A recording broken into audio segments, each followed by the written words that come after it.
Thank you very much for clicking on freemarketnews.com. I'm John St. George. My guest, Edward Griffin. Mr. Griffin is the author of the book Creature from Jekyll Island, plus many others. So you've been saying to yourself, the government's a mess in one way or another. How do these messes start? Where do they come from? Earlier we've been talking about collectivism. Mr. Griffin gave us some definitions of what that is. And then two tentacles form out and form something equally as ugly throughout history, Leninism and Fabianism. And we're going to find out what these two things were, and are they still around today. Ed Griffin, good to have you with us. Thank you very much, John. I think just to kind of back up a little bit, give us another definition of collectivism, then I want to get into Leninism and Fabianism. Right. These are strange words to our ears in modern times. Collectivism is a word that was used quite freely in books of a few decades ago, but it's a word that's been lost to us today. Roughly defined, it is the concept that government is the solution, the proper solution for most of man's problems.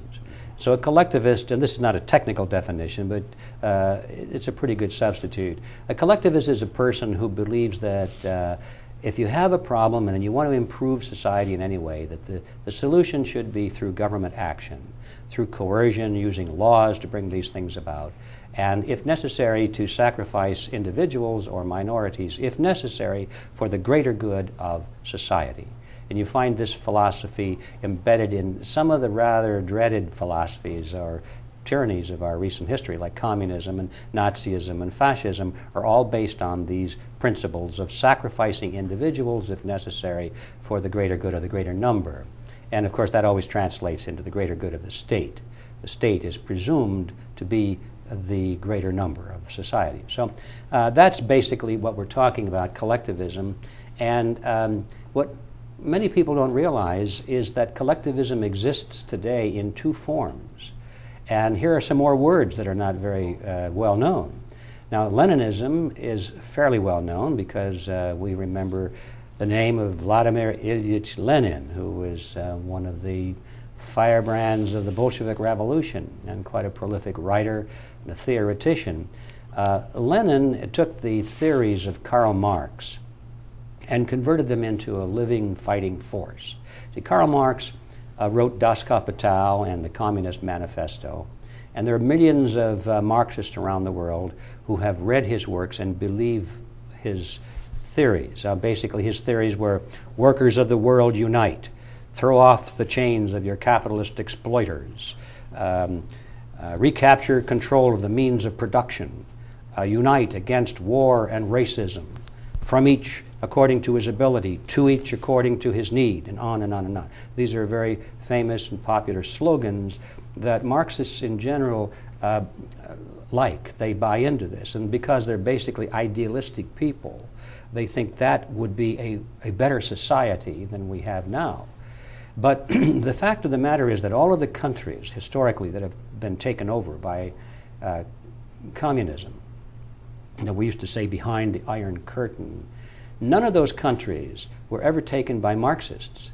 They were all taken by another group called Leninists, or Marxist-Leninists, sometimes they call themselves that. And those are people who also believe in the writings of Karl Marx, but they believe in the writings of Lenin, who organized the Communist Party, who said basically we must have organization, we must have structure, we must have discipline, we must have communications, we must have training, we must have leadership. He created a fighting force. And so that is the fighting force that took over all of these countries. So Leninists are a notch above Marxists. They sound like they were more doers. They were doers, exactly. The Marxists tend to be the theoreticians. The Leninists are the doers, the ones that go out and make it happen. See? So there's a very important distinction between the two, and it's interesting, I think, to know that even in the heyday of communism, most of the top communists did not refer to themselves as communists. They referred to themselves as Leninists. Interesting. It's very interesting, and it's very significant because the word communism was kind of a catch-all phrase. Lenin and Marx both taught that communism was something for the future, They were establishing what they called socialist republics. It's like a Christian saying, I'm a Calvinist. You know, it's another, I'm going to subscribe to a theology as opposed to the primary foundation. Yeah, they were working toward the future. Communism would happen, they said, when finally mankind was perfected and the state would wither away. Ha ha. Yeah, we saw a lot of that happening, didn't we? But anyway, that was the theory. In the meantime, what they were building was socialism, they said. And those people called themselves Leninists. So when it came time for the crumbling of the communist empire, so-called, all these people did was take off their hats that said communist, put that down, and put another hat on that said social democrat. But you notice that the heads underneath the hats didn't change. And their ideas didn't really change. They talked about open markets and being friendly to the West and all these sort of things, freedom of speech. They gave a lot of verbiage to that. But, and some of that actually happened. But underneath, the police state didn't change. They still maintain a very strong military, and they're still preparing for international war. The KGB changed its name, but it didn't change. It just got bigger and better funded and so forth. Nothing really changed except the label. And it's interesting to note that this is one of the basic strategies of Lenin. Lenin was quite a strategist.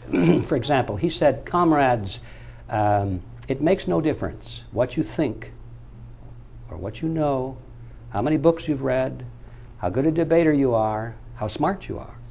None of that is important. All that matters, he said, is to come to power.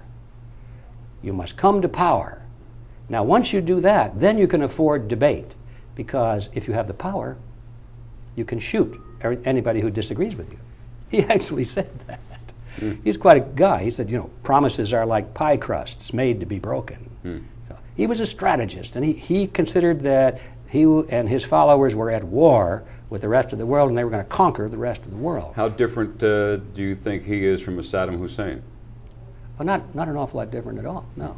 He's a thug. He's a thug, but he was probably smarter than Hussein, and he developed a world following, and he had much better strategies, and of course he had better funding and all that sort of thing. Interesting that he's focusing on power, and as you were talking, I'm seeing, well, here we have a philosophy trying to create a level playing field. You know, it doesn't matter what you know, it doesn't matter what that, you know, all the good for the state, and we're going to break down the different classes. Is that something he was a devotee of as well, or was he just more? No, what you're talking about there is more of a Marxist theology.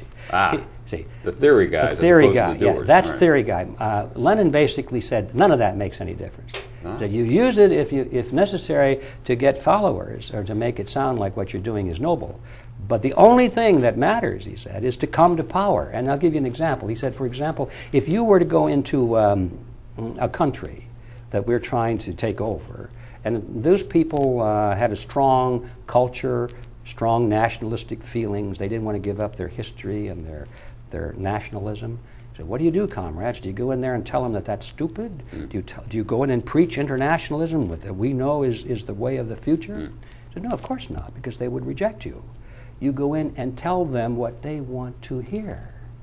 Be the best nationalist leader there. Let them follow you, thinking you represent them, so that you can come to power. Once you're in power, he said, then you can betray them, because you've got the power. See what I'm saying? And Lenin said, you go into a country where they don't like us communists very much. What do? Go and say, we are a communist? No, don't be stupid, comrade. You go in and tell them that you're a non-communist, or better yet, tell them you're an anti-communist. Form anti-communist organizations and lead your own opposition so that you will not be defeated. Put up a good show, he said. Make it look good. Actually do some really effective things now and then, but always control your own opposition so that you can come to power.